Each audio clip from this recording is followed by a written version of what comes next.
નમસ્કાર. ચાલો આજે આપણે એક ખૂબ જ રસપ્રદ અને મહત્વના વિષય પર વાત કરીએ.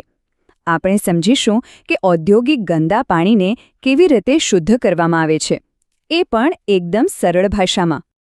ક્યારે વિચાર આવ્યો છે કે મોટી મોટી ફેક્ટરીઓમાંથી જે ગંદુ પાણી નીકળે છે એનું ખરેખર શું થતું હશે? આ સવાલ પ્લાન્ટની કામગીરી અને આપણા પર્યાવરણની સુરક્ષા બંને માટે ખૂબ જ અગત્યનો છે. તો સૌથી પહેલાં એ સમજી લઈએ કે આ પાણીને શું કહેવાય. આને કહેવાય એફ્લુએન્ટ, મતલબ કે એવું પાણી જે કોઈ ઉદ્યોગ કે ફેક્ટરીની પ્રક્રિયામાં વપરાઈને દૂષિત થયું હોય. અને હા, એને સાફ કરવું ખૂબ જ જરૂરી છે. પણ શા માટે આટલું જરૂરી છે?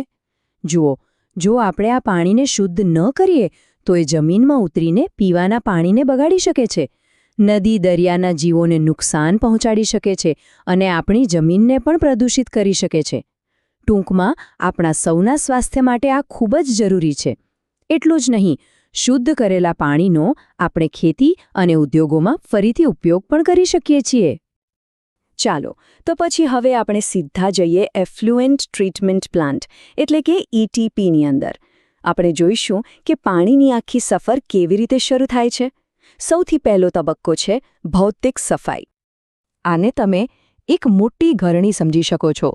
સૌથી પહેલાં સ્ક્રીનિંગથી પ્લાસ્ટિક, પાંદડા જેવો મોટો કચરો દૂર થાય. પછી ગ્રીટ ચેમ્બરમાં રેતી અને કાંકરી જેવી ભારે વસ્તુઓ નીચે બેસી જાય. અને છેલ્લે સેટલિંગ ટેન્કમાં જે પણ ભારે કચરો બચ્યો હોય એ તળિયે બેસી જાય અને તેલ જેવી હલકી વસ્તુઓ ઉપર તરી આવે છે. અને હા, આ સ્ટેજનો મુખ્ય હેતુ શું છે ખબર છે?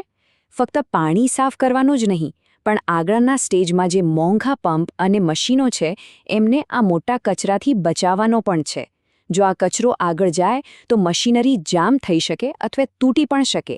એટલે આ એક રીતે પ્લાન્ટનો બોડીગાર્ડ છે. અને જરા વિચારો, આ પહેલા જ સ્ટેજમાં 70%થી પણ વધુ તરતો ઘન કચરો, જેને આપણે ટેકનિકલ ભાષામાં સસ્પેન્ડેડ સોલિડ્સ કહીએ છીએ, તે નીકળી જાય છે. મતલબ કે અડધાથી વધુ કામ તો અહીં જ પતી ગયું. હવે ઘણીવાર ફેક્ટરીમાંથી અલગ અલગ સમયે અલગ અલગ પ્રકારનું ગંદુ પાણી આવે. તો ઇક્વલાઇઝેશન ટેન્ક શું કરે?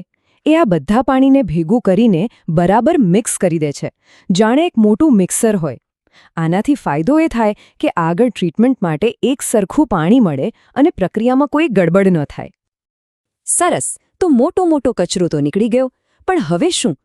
હવે વારો છે એવા દુશ્મનોનો જે દેખાતા નથી, એટલે કે પાણીમાં ઓગળી ગયેલા પ્રદૂષકો. આને કાઢવા માટે આપણે કુદરતની મદદ લઈશું. ચાલો જોઈએ સ્ટેજ 2, જૈવિક કાર્યબળ. આ ભાગ ખરેખર જાદુઈ છે. અહીં આપણે કરોડો અબજો સૂક્ષ્મજીવો એટલે કે બેક્ટેરિયાની મદદ લઈએ છીએ. આ સૂક્ષ્મજીવો પાણીમાં ઓગળેલા કચરાને પોતાનો ખોરાક બનાવીને ખાઈ જાય છે.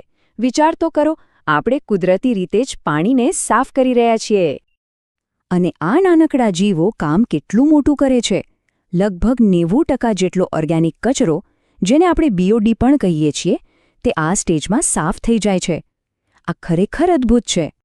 હવે જે લોકો પ્લાન્ટમાં કામ કરે છે એમને આ જૈવિક ટ્રીટમેન્ટ માટે મુખ્યત્વે 2 પ્રકારની સિસ્ટમ જોવા મળશે. એક છે ટ્રિકલિંગ ફિલ્ટર અને બીજી છે એક્ટિવેટેડ સ્લજ પ્રોસેસ. બંનેનું કામ એક જ છે, સૂક્ષ્મજીવોની મદદથી પાણી સાફ કરવું. પણ રીત થોડી અલગ છે. તો આપણું પાણી હવે લગભગ 90-95% શુદ્ધ થઈ ગયું છે. પણ હજી કામ પત્યું નથી. હવે વારો છે ફાઇનલ ટચઅપનો, જેને કહેવાય અંતિમ પોલિશ. આ સ્ટેજમાં પાણીને એકદમ પરફેક્ટ બનાવવામાં આવે છે.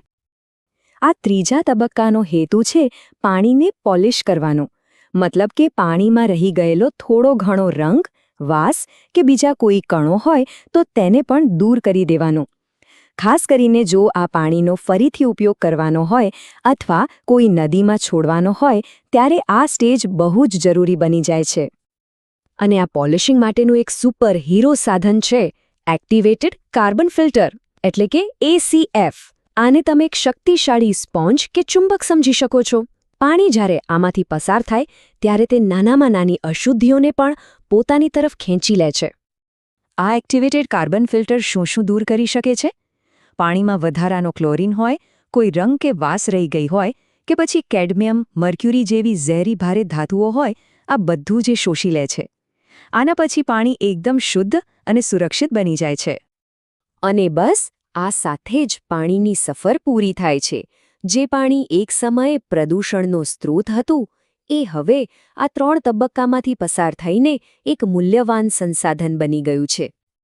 તો જે લોકો કેમિકલ પ્લાન્ટ ઓપરેટર તરીકે કામ કરે છે, એમના માટે ETP ચલાવવું એ માત્ર એક ડ્યુટી નથી, એ પર્યાવરણના રક્ષક છે. એ આપણા સૌના સ્વાસ્થ્યની રક્ષા કરે છે. એ કચરાને સંપત્તિમાં ફેરવે છે.